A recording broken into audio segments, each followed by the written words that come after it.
I have restrained myself for too long. Tunawaheshimu, wachiheshimu.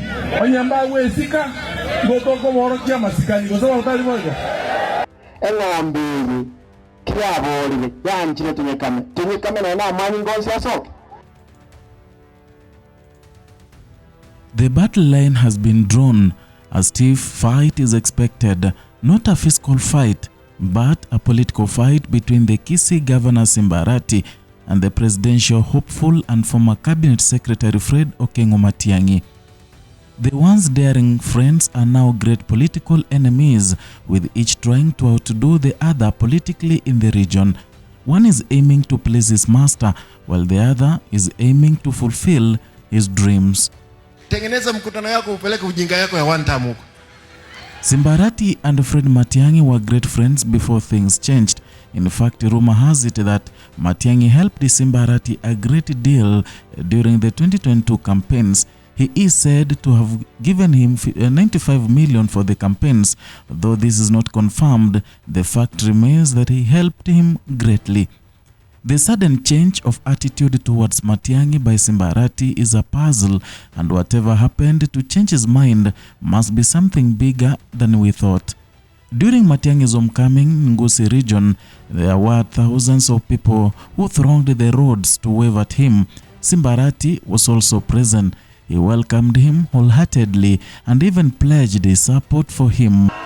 Mimi naomba ndugu yangu Fred Matiangi, tunataka tukwambie, toka, tembea Nyanza, tembea Rift Valley, tembea Coast, tembea Central, tembea Eastern, tembea Western, tembea Northeastern, tembea Nairobi, na uhakikishe umeongea na viongozi wote. However, his visit to the State House changed everything. The narrative changed, and also he started preaching the message of 2 terms for William Ruto. He further said that Ruto is a cow with milk that needs to be milked, but Matiangi has no milk. Ikamua ng'ombe wakati mwingine, wezi ichapa, unaipembeleza. Na hata ukiwa na ng'ombe yako ambao unaona ni mzuri na haijashika mbegu, na ya jirani iko inakamuliwa vikombe 2, unakamua hata kama ni damu itoke, ingine itengeneze mboga pande ile, ingine utengeneze maziwa. By making this decision, he might have dug his own political grave.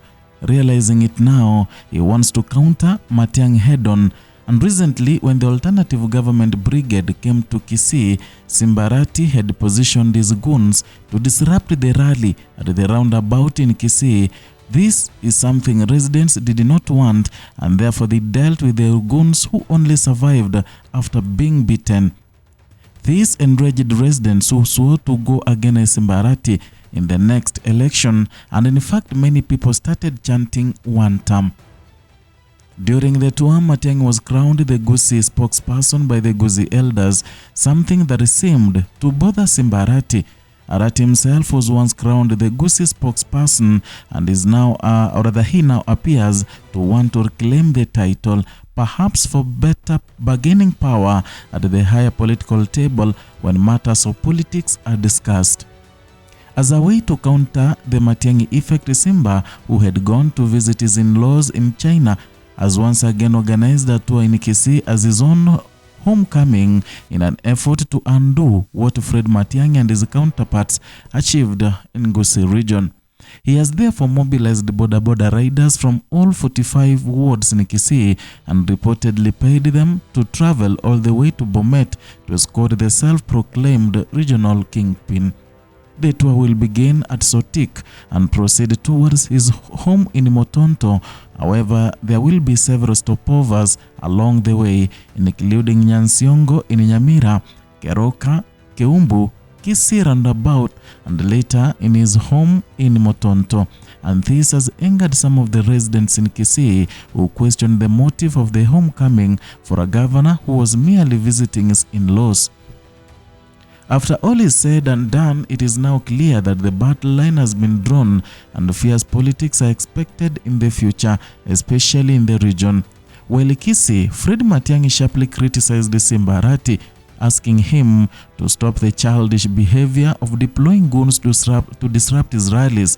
Matiang'i spoke strongly, warning him and calling for tolerance and saying that everyone has a right to campaign and hold rallies in any part of the country. Like this, we restrain ourselves and bringing it to our end. We will stop them out.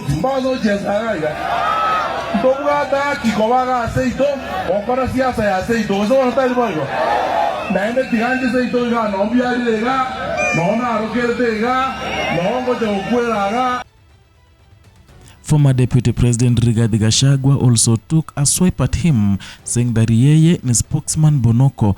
In fact, he said area residents, and he asked them, they should not vote for him again. Ni Bonoko si Bonoko. Ni Bonoko si Bonoko. Ati huyu Arati amepanga wahuni, wakora na mapanga na fimbo na mashoka ati waumize mtoto wenu Fred Matiang'i na wageni wake. Ni aibu si aibu? Huyu Arati ni one term si one term.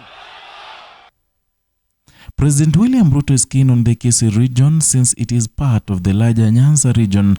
Given that the fact he has lost grip of the Mount Kenya votes, he is increasingly concerned about the Nyanza vote. For this reason, he has worked day and night to change the political narrative in Kisii. His former political foot soldiers such as the South Mugirango MP Silvana Sosoro and the Kituru Church North leader Jaffer Nyakundi, among others, had failed to deliver the region for him, and even though he had invested significant resources in trying to sway the area. However, as Simbari changed the camps, he is now become the one hope and only hope for Ruto in the region. Therefore, it is believed that he has instructed him to ensure that everything possible is done in Kisii and that the gospel of a second term should be preached across the region. We may not know the details of their private conversations, but there must be a gamble behind it. However, just like the controversial attempt to sell the pork in the Muslim community, so selling Ruto politically in Kisii and Nyamira counties may not be easy, as many residents appear to be rooting for the Omogusi leader to rise to the top seat, and this is the same reason why Simbari has decided to directly confront Fred Matiang'i. However, there is a difference between the two rallies. The Matiang'i rally showed that when people accept you, they can support you and attend your rallies even without mobilization. But for Simbari, significant resources must be used to mobilize crowds, including paying people to attend. This is a clear indication that the political battleground has been set and the puzzle remains on who will eventually win. Fred Matiang'i now appears to be rallying behind the former Education Cabinet Secretary Ezekiel Machogu to battle it out with Simbari in the next general election. And this development has hit Simbari, and given the Matiang'i effect currently sweeping the region, his chances of re-election appear increasingly minimal in the coming general election. That is all for today from Kenya Lens Media, and kindly you can leave your comment or opinion down there in the comment section, giving your views on what you think between the political fight between the governor of Kisii, Simbari, and the presidential hopeful Fred Matiang'i in the region. Who should be the real kingpin of the region, or rather the spokesperson of the Gusii region? Give your comments down there, and please, if you are new here, consider subscribing as a way of motivating us and also helping us grow this platform as we bring you this content from Kenya and beyond.